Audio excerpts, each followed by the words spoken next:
You've gotta know that nothing lasts forever.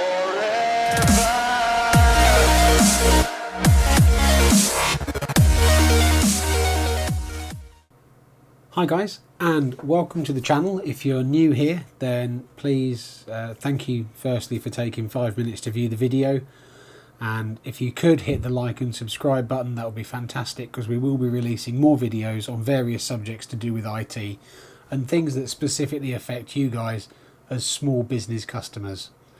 Today it's not a great topic, but I do want to talk to you about something that I think is fairly urgent that needs to be discussed, which has impact across the sector, not only for IT people but also for you guys, particularly in small business. Now that threat is called Crypto Locker, or the crypto locking malware virus strains that are out there now. These things are odious. There is no other word for them.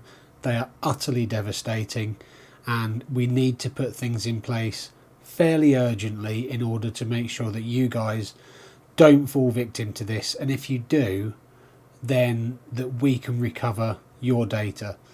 That's our primary responsibility, and at the minute there are very few of you who are set up correctly or taking things to the level that they need to be taken to face this threat in this age. We have had sites recently that have had up-to-date antivirus, that have had things in place, and yet Crypto Locker still gets through, normally due to user education or a stray email that's come through that somebody's inadvertently clicked on.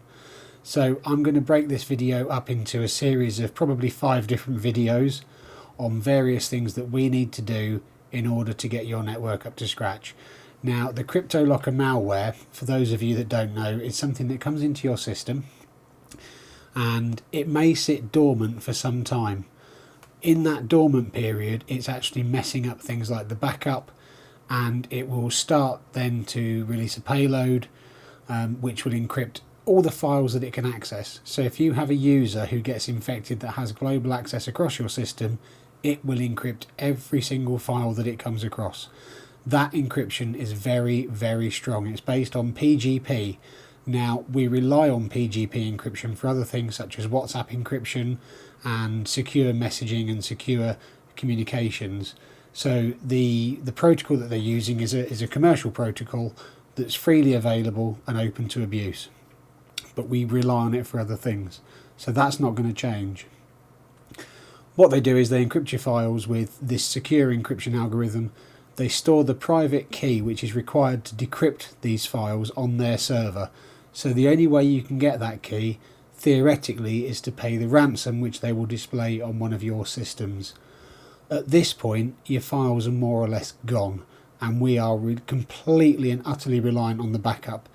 Now, if that backup has been compromised because it's on site based on a disk that's connected to the system and has been encrypted also, we are really in trouble, and we need to do something fairly urgently to correct that.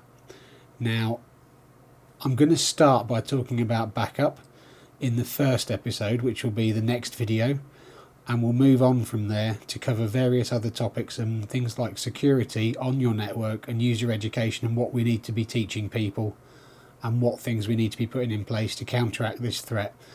I thought in my naivety that this was something that really wasn't targeted at small business. Couldn't be further from the truth, because they know that large business already has these things covered. So they're aiming specifically at small business, and the ransom fees can be anywhere between $300 up to $15,000. It's all done via Bitcoin, which is completely untraceable. And I'd just like to stress that if you do get infected by one of these malware viruses, please do not pay the ransom. There is no proof that paying the ransom will actually result in you getting the encryption key to decrypt your files.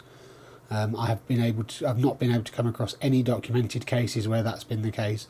Most of the cases that have been documented, the fees paid, and then basically there's no more communication with the people that are holding your files to ransom. So they've disappeared with your money, and there's not a damn thing you can do about it.